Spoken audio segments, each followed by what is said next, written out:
नमस्कार, आदाब, सत श्री अकाल, जय भीम, जोहार। मेरा नाम है नवीन कुमार। पिछले दिनों भारत की सबसे अमीर महिलाओं की एक लिस्ट आई थी। उस लिस्ट में टॉप पर नाम था सावित्री जिंदल का। वो जिंदल ग्रुप ऑफ इंडस्ट्रीज के पीछे की ताकत है।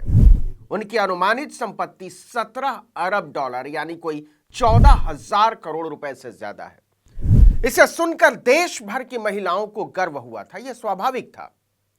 लेकिन क्या आप जानते हैं कि उनका सबसे दुलारा बेटा सज्जन जिंदल एक महिला की जिंदगी तबाह करने का आरोपी है। और जब यह बात उसे पता चली कि अब उसके चेहरे पर कालिख पुतने वाली है, तो वह पूरे सिस्टम को कठपुतली की तरह नचाने लगा। और यहीं से सवाल उठा कि इस देश के सिस्टम को कौन चलाता है।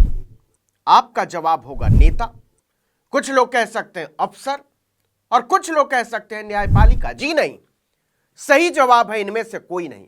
क्योंकि अगर यह जवाब सही होता तो इस देश के सबसे रईस कारोबारियों में से एक, steel, mining, sports, energy, infrastructure, software, cement कंपनियों के साम्राज्य का अय्याश मालिक सज्जन जिंदल आज जेल में होता। जबकि हकीकत यह है कि वो अपने आप को भारत के किसी भी कानून, किसी भी न्यायिक व्यवस्था और किसी भी संवैधानिक व्यवस्था से अपने आप को ऊपर समझता है।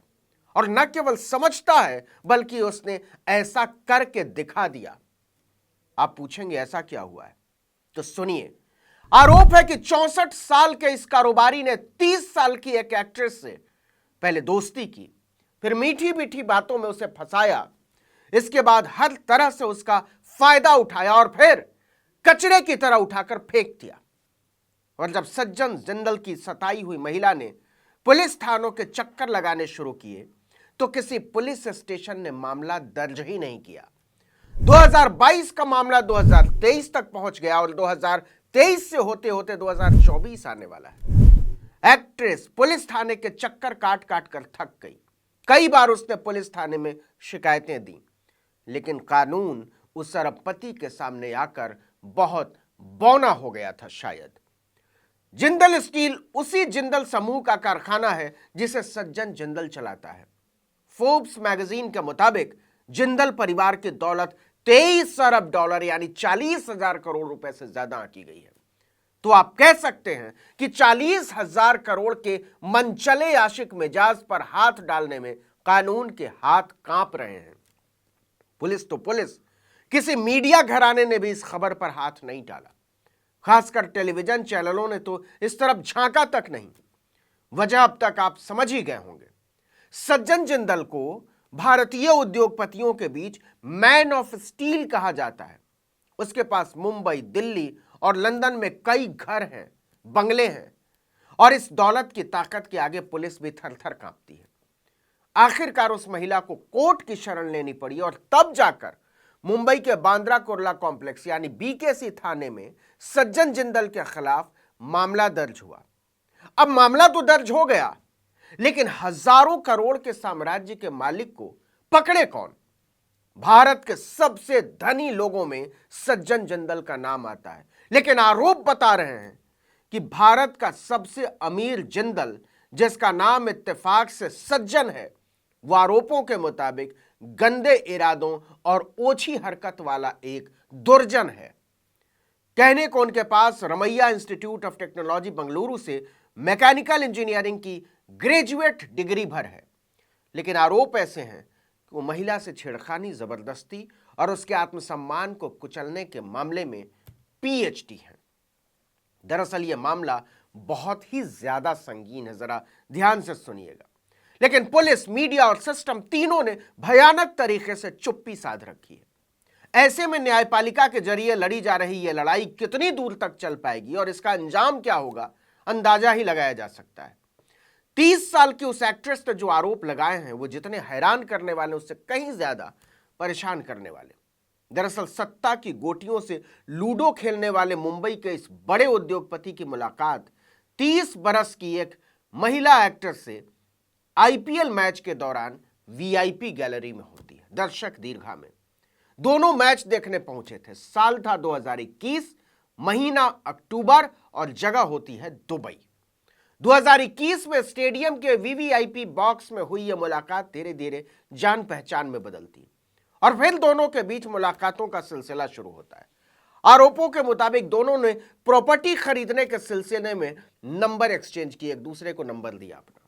मैच के बाद दोनों भारत लौट आते हैं और यहां भी मुलाकातें शुरू होती हैं। वहीं एक्ट्रेस ने इस मामले में खुद जानकारी साझा की है। उन्होंने बताया है कि यह घटना जनवरी 2022 की है।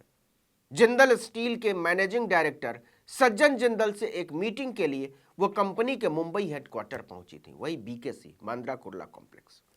इस मुलाकात के दौरान वो अकेले में बैठने की बात करने लगे सज्जन जिंदल। इसके बाद वो कंपनी के दफ्तर के ही ऊपर बने अपने पेंट हाउस में उसे लेकर चले गए। इस मुलाकात के दौरान सज्जन जिंदल ने एक्ट्रेस को बेब जैसे शब्दों से संबोधित करना शुरू किया और अपनी शादी से जुड़ी पर्सनल बातें उन्हें बताने लगे। इसे सुनकर एक्ट्रेस असहज महसूस करने लगी। एक्ट्रेस ने शिकायत में बताया है कि उनके लाख मना करने के बाद भी उनके साथ जबरदस्ती करने की कोशिश करने लगे सज्जन जिंदल। यहां तक कि जिंदल ने उन्हें किस करने की भी कोशिश की। वहां से बाहर निकलने के बाद वो बेहद डरी हुई थी, लेकिन उन्होंने ठान लिया था कि वो इस मामले में मुकदमा दर्ज कराएंगी। लेकिन उनकी लाख कोशिशों के बावजूद पुलिस ने उनकी शिकायत पर या कई शिकायतों पर कोई ध्यान नहीं दिया। इस वजह से एक्ट्रेस को मजबूरी में अदालत का दरवाजा खटखटाना पड़ा। एक्ट्रेस ने यह भी लिखा है कि उस घटना के बाद सज्जन जिंदल ने नंबर ब्लॉक कर दिया, लेकिन जब उन्हें पता चला कि वो शिकायत दर्ज कराने की कोशिश कर रही हैं तो उन्होंने उन्हें अलग अलग तरीके से धमकियां देनी शुरू कर दी। पुलिस ने महीनों तक उनकी कई शिकायतों पर ध्यान नहीं दिया और इसके बाद एक्ट्रेस को कोर्ट जाना पड़ा। हिंदुस्तान टाइम्स की रिपोर्ट के मुताबिक 13 दिसंबर को बीकेसी पुलिस स्टेशन ने इस मामले में अदालत के निर्देश पर सज्जन जिंदल के खिलाफ छेड़छाड़, दुष्कर्म और जबरदस्ती का मामला दर्ज किया। अभी तक यह मामला सिर्फ आरोपों तक सीमित है, लेकिन सवाल है कि इतने संगीन आरोपों के बावजूद पुलिस ने खुद मामला दर्ज क्यों नहीं किया और उन्हें इसके लिए अदालत तक क्यों जाना पड़ा, मतलब एक्ट्रेस को। और अगर ऐसा हुआ है तो पूछना बनता है कि क्या इस देश में अमीरों के लिए, उद्योगपतियों के लिए, रसूखदार लोगों के लिए, ताकतवर लोगों के लिए कानून अलग है, पुलिस अलग है, सिस्टम अलग है। पुलिस ने महिला की शिकायत पर एफआईआर तक दर्ज नहीं की, इसका सीधा मतलब यह है कि वो मामले की जांच तक नहीं करना चाहती थी। और जांच क्यों नहीं करना चाहती थी, इसकी वजह अब तक आप समझ गए होंगे।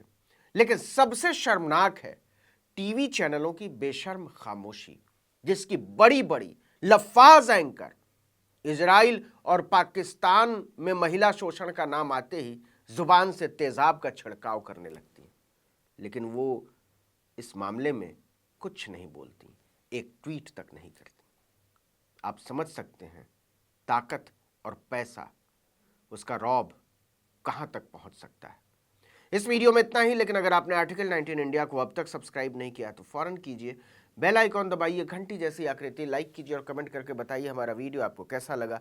यूट्यूब पर देख रहे हैं तो हमारे चैनल को सब्सक्राइब कर दीजिए, फेसबुक पर देख रहे हैं तो पेज को लाइक कीजिए, इंस्टाग्राम पर हमें फॉलो कीजिए और हमारा ट्विटर हैंडल है article19_India और मेरा ट्विटर हैंडल है नवीन जर्नलिस्ट। आप मुझे भी फॉलो कर सकते हैं।